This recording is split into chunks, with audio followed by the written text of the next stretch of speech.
Hello guys, तो इस video में अपन जो लो अटेन्यूएशन एरिया की मैंने लास्ट वीडियो में डेफिनेशंस बताई थी उनके बारे में वन बाय वन थोड़ा पढ़ते हैं। तो सबसे पहले अपन बात करेंगे सिस्ट।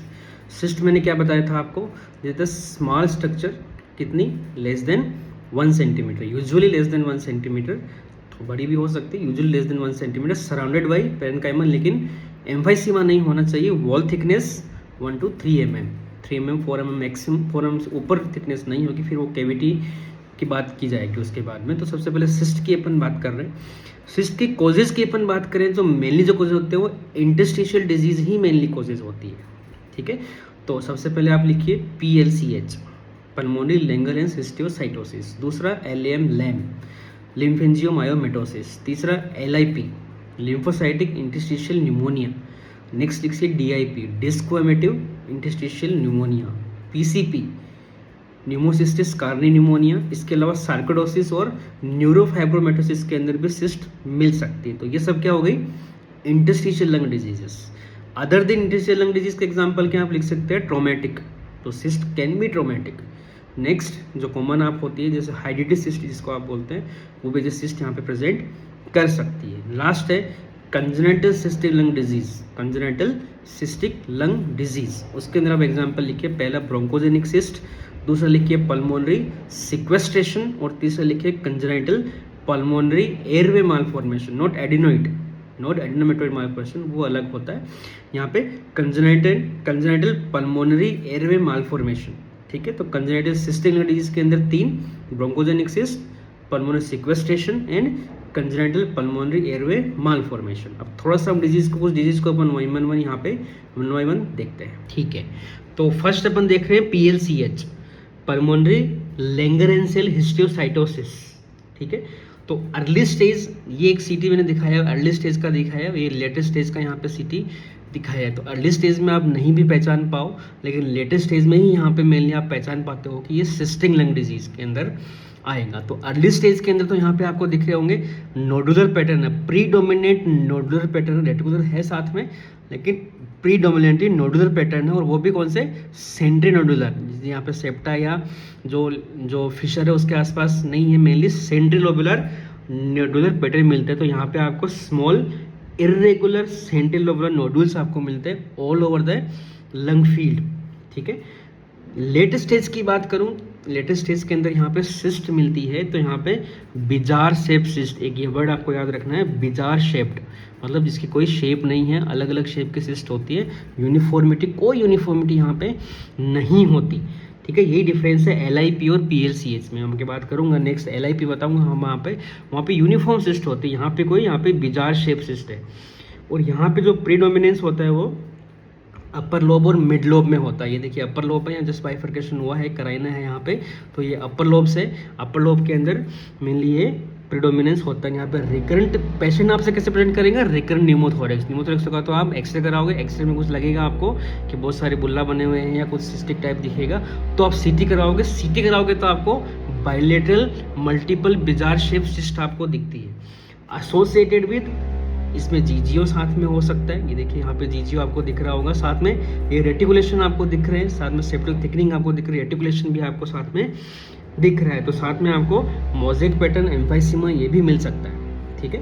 तो यहाँ पे डायग्नोसिस किससे होता है, बायोप्सी से। तो यहाँ पे आप नेक्स्ट बायोप्सी करवाते हो, मतलब एक तरह से HRCT and biopsy mix diagnosis यहाँ पे होता है। ट्रीटमेंट के अंदर यहाँ पे corticosteroid and if you quit the smoking, sometime ये जो डिजीज होती है सेल्फ लिमिटिंग भी होती है, जो स्मोकिंग वाले पेशेंट होते हैं, जो स्मोकर्स होते हैं, उनमें होती है, और स्मोकिंग किट करो तो PLCS ठीक भी हो सकता है। नेक्स्ट अपन बात करेंगे LIP। यहाँ देखिए, यहाँ यूनिफॉर्म सिस्ट है, यूनिफॉर्म एक साइज है, वहाँ पे यहाँ पे आपको साइज नहीं नाप पा रहे हो, बहुत सारे मल्टीपल सिस्ट है। और यहाँ पे जो सिस्ट आप देखिए, एक ध्यान से देखिए कि जो ये ब्रोंकोवेस्कुलर मार्किंग है उसके आसपास है। तो यूजुअली जो सिस्ट है ये देखिए हमें मार्किंग है उसके पास में है, यहाँ पे देखिए मार्किंग है, ये मार्किंग है उसके पास में, यहाँ पे मार्किंग है उसके पास में, ये मार्किंग के पास में। तो जो सिस्ट होती है वो मेनली ब्रोंकोवेस्कुलर बंडल थिकनिंग होती है, साथ में लिम्फेटिक चैनल थिकनिंग होती है। ये देखिए ब्रोंकोवेस्कुलर, ये देखिए ये एक ब्रोंकेसोर डिवीजन हो रहा है, और यहाँ पे ये वेस्कुलर है, ये वेसल साथ में है, तो इनकी थिकनिंग होकर रखी है यहाँ पे। तो ब्रोंकोवेस्कुलर बंडल थिकनिंग होती है, और जो सिस्ट होती है मेनली सब प्लूरल और पेरी ब्रोंकोवेस्कुलर होती है। तो पेरी ब्रोंकोवेस्कुलर मतलब आपकी जो ब्रोंकियल जो वेस्कुलर बंडल है उनके आसपास में होगी, या फिर सब प्लूरल यहाँ पे सिस्ट होती है, हैपेजार्ड या बिजार नहीं होती, एक यूनिफॉर्म सिस्ट आपको यहाँ पे मिलती है। और साथ में आपको बैकग्राउंड जो होता है वो प्रीडोमिनेटली ग्राउंड ग्लास बैकग्राउंड होता है। यहाँ पे लंग देखो आपको क्लियर नहीं दिख रहा है, आपको पूरा हेजी दिख रहा है, तो एक ग्राउंड ग्लास बैकग्राउंड रहेगा और साथ में आपको मल्टीपल सिस्ट मिलेगी। मेनली ये मिड लोब और लोअर लोब प्रीडोमिनेंस होता है। यहाँ पे देखिए लोअर लोब आपको दिख रहा है, आपको हार्ट है तो ये लोअर लोब है यहाँ पे, ठीक है, तो ये लोअर लोब प्रीडोमिनेंस यहाँ पे होता है। साथ में मीडिएशनल लिम्फेडेनोपैथी भी होती है। देखिए मीडिएशनल लिम्फेडेनोपैथी यहाँ पे अगेन डायग्नोसिस सेम वही इमेजिंग और बायोप्सी से यहाँ पर डायग्नोसिस होता है। ट्रीटमेंट अगेन यहाँ पे स्टेरॉइड्स है, ठीक है। सिस्टिक लंग डिजीज के अंदर एक और अपन बात कर रहे हैं लैम, लिम्फेंजियोमायोमेटोसिस। अब इसमें के अंदर भी देखिए डिफरेंट टाइप की सिस्ट है, लेकिन यहाँ पे कोई जोन प्रीडोमिनेंस या लो प्रीडोमिनेंस नहीं होता, ये ऑल ओवर द लंग एक मल्टीपल सिस्ट होती है। तो these are the multi system disease associated with tuberous sclerosis. Mainly जो ट्यूबरस स्क्लेरोसिस के पेशेंट होते हैं उनके अंदर ये डिजीज पाई जाती है, और mainly child bearing age group की जो फीमेल्स होती है उनके अंदर डिजीज होती है। तो यहाँ पर thin walled variable size cyst होती है जो कि नॉर्मल लंग से सराउंडेड होती है। ये सिस्ट वगैरह है, साथ में नॉर्मल लंग आपको बीच बीच में दिख रहा होगा, तो नॉर्मल लंग से सराउंड होते हैं। इंटरलोब्यूलर सेप्टल थिकनिंग यहाँ पे मिल सकती है।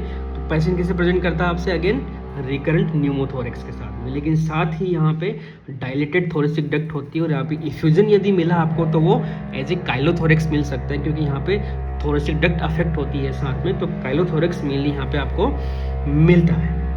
तो ये सिस्टिक लंग डिजीज के अंदर 3 डिजीज मैंने डिस्क्राइब की। नेक्स्ट अपन बात कर रहे हैं एम्फाइसीमा की। तो एम्फाइसीमा के 3 टाइप में ऑलरेडी बता चुका हूँ, central lobular, pan lobular and paraseptal. Central lobular इस सेकेंडरी परमोनल लोब्यूल आपको दिख रहा होगा उसके सेंटर के अंदर, तो यूजुअली इसकी size around up to 1 centimetre यहाँ पे साइज हो सकती है, मोर देन 1 सेंटीमीटर यूजुअली नहीं होती, अप टू 1 सेंटीमीटर यहाँ पे साइज होती है। तो आपको सेंटर के अंदर देखिए, इसको अलग से मैं दिखाता हूँ, सेंटर के अंदर ये low attenuated area dot dot dot dot मतलब एक सेकेंडरी परमोनल लोब्यूल दिख रहा होगा, सेप्टा आपको दिख रहे हैं, आप इजीली आइडेंटिफाई कर रहे हो कि एक स्ट्रक्चर है यहाँ पे। ये जो रेड डॉट आपको दिख रहा है इस साइज के स्ट्रक्चर आप यहाँ पे देखिए, और वहाँ पे पूरा ब्लैकनिंग हो गई है, मतलब सेंटर में यहाँ पे इस तरह से ब्लैकनिंग हो गई है। तो most common type of emphysema होता है central lobular, mainly upper lobe predominance यहाँ पे होता है, अप टू 1 सेंटीमीटर डायमीटर की साइज होती है, मैक्सिमम 1 सेंटीमीटर से ऊपर नहीं होगा। तो लो अटेन्यूएशन एरिया विद वॉल्स आपको यहाँ पे दिखता है, क्योंकि जो ये सेप्टा है वो एक तरह से वॉल का काम यहाँ पे करेंगे। नेक्स्ट अपन बात करेंगे पेन लोब्यूलर, मतलब पूरा सेकेंडरी परमोनल लोब्यूल ही यहाँ पे अफेक्ट हो गया है, सेकेंडरी परमोनल लोब्यूल पूरा ही चला गया, डिस्ट्रक्ट हो गया, डायलिटेशन उसका हो गया। तो ये मेनली मिलता है अल्फा 1 एंटीट्रिप्सिन डेफिशिएंसी वाले पेशेंट्स में, ठीक है। Is affect whole secondary pulmonary lobule, और जो प्रीडोमिनेंस मेनली होता है लोअर लोब में प्रीडोमिनेंस होता है। देखिए यहाँ पे बाइफर्केशन बहुत पहले हो चुका है, यहाँ पे हार्ट आ गया, लोअर लोब आ गया, तो लोअर लोब प्रीडोमिनेंस मेनली यहाँ पे मिलता है। और ये पैरासेप्टल और सब प्लूरल होता है। पैरासेप्टल मतलब जो सेप्टा है उसके आसपास में, या फिर प्लूरा के जस्ट नीचे सब प्लूरल लोकेशन मेनली यहाँ पे मिलती है, और एज ए लार्ज बुल्ला भी ये प्रेजेंट कर सकता है, ठीक है, एज ए लार्ज बुल्ला ये प्रेजेंट कर सकता है। तीसरा है यहाँ पे पैरासेप्टल, जस्ट सेप्टा के पास में जो सेप्टा है, देखिए यहाँ सेप्टा है इसके पास में भी है, और ये सेप्टा है इसके पास में भी है, तो ये भी सब प्लूरल और सेप्टल होता है, ठीक है। तो पेन लोब्यूलर इसी का लार्ज पार्ट है, कैसा आप बोल सकते हो कि यहाँ पे पूरा सेकेंडरी परमोनल लोब्यूल अफेक्ट हुआ है। यहाँ पे सेकेंडरी परमोनल लोब्यूल का सेंटर पार्ट यहाँ पे बचा हुआ है, खाली पेरिफेरल पार्ट जो सेप्टल वाला पार्ट है, सब प्लूरल वाला पार्ट है, वो यहाँ पे गया है। तो एडजेसेंट टू प्लूरा और इंटरलोब्यूलर फिशर यहाँ पे अफेक्ट होती है, ठीक है, और ये प्रेजेंट करता है as a secondary pneumothorax. Secondary pneumothorax में इसलिए प्रेजेंट ये कर सकता है, यहाँ भी हो सकता है और यहाँ भी कॉमनली हो सकता है। अब एम्फाइसीमा के अंदर 4 एंटिटी में और बात करूंगा। सबसे पहले वेनिसिंग लंग सिंड्रोम, ठीक है, और इसको जाइंट बुल्लस एम्फाइसीमा भी बोलते हैं, ठीक है। तो वेनिसिंग लंग सिंड्रोम क्या होता है कि जब बुल्ले की साइज इतनी बड़ी हो जाए, बुल्ला की साइज इतनी बड़ी हो जाए कि ये मोर देन 1/3 ऑफ हेमिथोरेक्स को कवर करे, ठीक है। तो where a giant bulla occupying एटलीस्ट 1/3 of hemithorax, that is called as vanishing lung syndrome और जाइंट बुल्लस एम्फाइसीमा, और ये भी आपकी पैरासेप्टल और सबप्लूरल लोकेशन ही होती है। नेक्स्ट है सीपीएफई, एक एंटिटी आपने सुनी होगी सीपीएफई, ठीक है।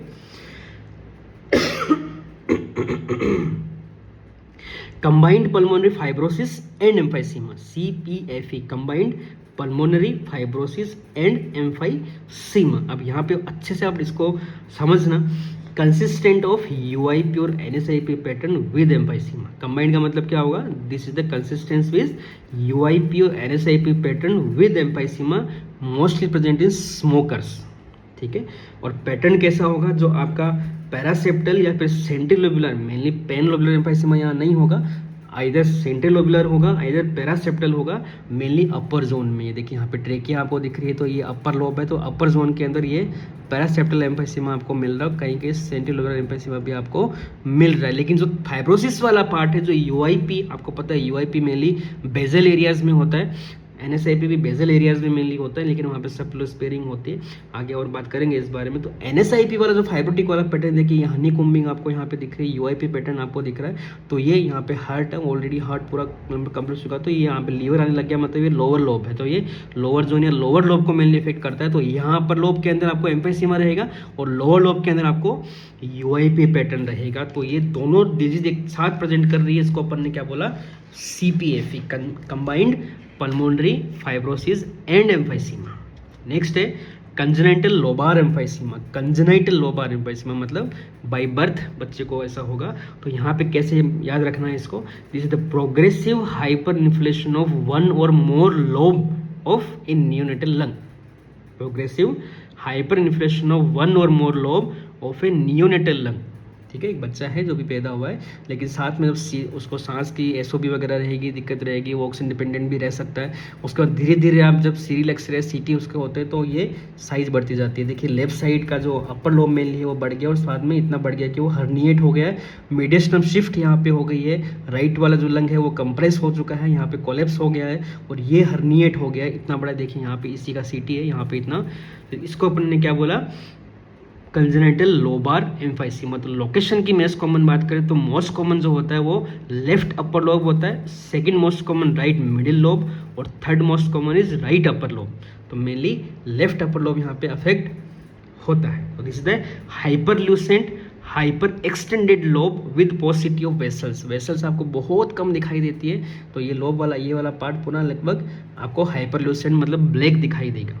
कॉन्ट्रालेटरल हर्निएशन और मीडिएशन शिफ्ट में ऑलरेडी बता चुका हूँ, वो यहाँ पे रहता है। लास्ट है पल्मोनरी इंटरस्टिशियल एम्फाइसीमा। इसको आप एक पैटर्न खाली याद रख लें, ये भी नियोनेट्स में होता है और मेनली मैकेनिकल वेंटिलेशन के साथ में अफेक्टेड होता है। पेशेंट जो छोटे बच्चे हैं जो मैकेनिकल वेंटिलेशन पे गए हैं, उनके अंदर मेनली पाया जाता है। तो यहाँ पे एक पैटर्न का नाम खाली आपको याद रखना है, इसका नाम है लाइन ए डॉट पैटर्न। मतलब साथ में सिस्टिक लीजन रहेंगे और साथ में जो आपका रेटिकुलर पैटर्न आपको एज ए लाइन और डॉट की तरफ दिखाई देगा। तो लाइन और dot pattern with cystic lesion यदि मिल रहा है तो वो पल्मोनरी इंटरस्टिशियल एम्फाइसीमा है, जो फोर्थ कैटेगरी मैंने यहाँ पे बताई। लास्ट है मोज़ेक पैटर्न। तो मोज़ेक पैटर्न को कैसे याद रखना है, बहुत ही अच्छी लाइन में बताने जा रहा हूँ कि this is inspiratory film of city, this is expiratory film of the same patient, ठीक है। This is inspiratory film of, ठीक है, इस सीटी का कट मैं आपको दिखा रहा हूँ पेशेंट का, और इसी पेशेंट का एक एक्सपिरेटरी फिल्म यहाँ पे है। मतलब एक्सपिरेशन के अंदर जब सीटी लिया, ठीक है, उस समय आपको देखिए ये जो एयर है अभी भी वहीं की वहीं है, यहाँ से एयर चली गई है, ये जीजीओ वाला पार्ट है, और ये एयर यहाँ पे ट्रैपिंग हो सकता है नॉर्मल लंग हो, तो एयर चली गई है एक्सपिरेशन के। लेकिन ये जो एयर ट्रैपिंग वाला पार्ट है, देखिए, तो पॉइंट आपको यही याद रखना है कि it is secondary to air trapping which is not relieved on expiration. It is secondary to air trapping which is not relieved on expiration. Mosaic pattern को कैसे डिस्क्राइब करूँ, तो it describe as difference in the densities, is described as difference in the densities between affected and non-affected lung areas, between affected and non-affected lung areas। जो air trapping वाला affected area हो गया, non affected area हो गया, तो is this describe, तो mosaic attenuation describe as difference in densities between affected and non-affected lung areas। Patchy area और जो ब्लैक और व्हाइट लंग है, जनरली आप याद रख सकते हो, पैची एरिया जो ब्लैक एंड व्हाइट लंग, तो यहाँ पे ये व्हाइट लंग है, ये ब्लैक लंग है। ब्लैक लंग वाला आपका एयर ट्रैपिंग वाला पार्ट हो गया, तो इसको अपन मोज़ेक पैटर्न बोलते हैं। मोज़ेक का मतलब दो डिफरेंट पैटर्न एक साथ मिल रहे हैं, उसको मोज़ेक पैटर्न अपन ने बोलते हैं। अब यहाँ पे मोज़ेक पैटर्न की मैं बात करूँ तो मोज़ेक पैटर्न दो तरह से होता है, लो अटेन्यूएशन मोज़ेक पैटर्न और हाई अटेन्यूएशन मोज़ेक पैटर्न, ठीक है। लो अटेन्यूएशन मतलब यहाँ पे दो डिजीज होती है, लो अटेन्यूएशन मोजेक पैटर्न, यहाँ पे ऑब्स्ट्रक्टिव एयरवे डिजीज हो, किसी को ओएडी है, ऑब्स्ट्रक्टिव एयरवे डिजीज है, उसके अंदर भी जैसे कॉमनली अस्थमा, तो अस्थमा के अंदर एयर जो ट्रैपिंग मिलती है आपको, उसमें मोजेक पैटर्न आपको मिल सकता है। इसके अलावा ब्रोंक्योलाइटिस ओब्लिटरेंस, सिस्टिक फाइब्रोसिस और ब्रोंकिक्टेसिस, ये ऑब्स्ट्रक्टिव एयरवे डिजीज है जिसके अंदर मोजेक पैटर्न यूजुअली मिल जाता है। ठीक है, दूसरा, अब देखिए मोजेक पैटर्न मैंने क्या बोला कि एक तरह से ब्लैक पैटर्न, मतलब ब्लैकनिंग आपको ज़्यादा हो गई, तो वो दो तरह से होते हैं, इसको आप समझिए। पहला तरह से ऑब्स्ट्रक्टिव एयरवे डिजीज है, मतलब वहाँ पे एयर ट्रैप हो गई, तो आपको वहाँ पे ब्लैक दिख रहा है, वहाँ पे आपको जो वेस्कुलिटी वो नहीं दिख रही। दूसरा कंडीशन क्या हो सकती है कि वेस्कुलिटी कम हो जाए, इसका मतलब क्या हुआ, पल्मोनरी एम्बोलिज्म हो गया, और आगे का आपका ओलिगीमिया होगा, जिसको आप वेस्टर्न मार्क साइन भी बोलते हो। तो ऑक्लूसिव वेस्कुलर डिजीज के अंदर भी आपको मोजेक पैटर्न मिलते हैं। इसका एग्जांपल मैं बोलूँगा क्रोनिक पल्मोनरी एम्बोलिज्म।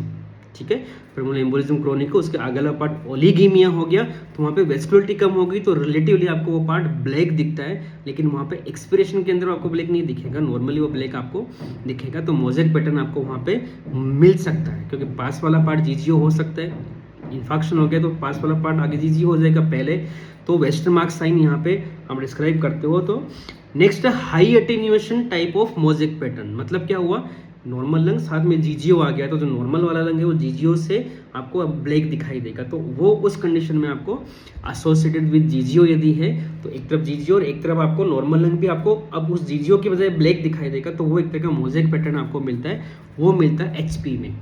ठीक है, एचपी एयर ट्रैपिंग हो सकती है, मैं नहीं बोल रहा एयर ट्रैपिंग नहीं हो सकती, एयर ट्रैपिंग वहाँ पे हो सकती है, क्योंकि एचपी एक तरह से ऑब्स्ट्रक्शन करता है, क्योंकि जो मटीरियल है, डेब्रीज है, वो आपकी एयरवे को स्टक कर देते हैं, तो वो ऐसा मिल सकता है। इसके अलावा एआरडीएस, पल्मोनरी एडिमा और पीसीपी निमोनिया, उनके अंदर भी आपको high attenuation type of mosaic pattern मिलता है। तो मोजेक पैटर्न दो तरह के हो गए, लो अटेन्यूएशन, उसमें ऑब्स्ट्रक्टिव एयरवे डिजीज और ऑक्लूसिव वेस्कुलर डिजीज आएंगी, और हाई अटेन्यूएशन उसके अंदर मेनली एसोसिएटेड विद जीजीओ आएगा।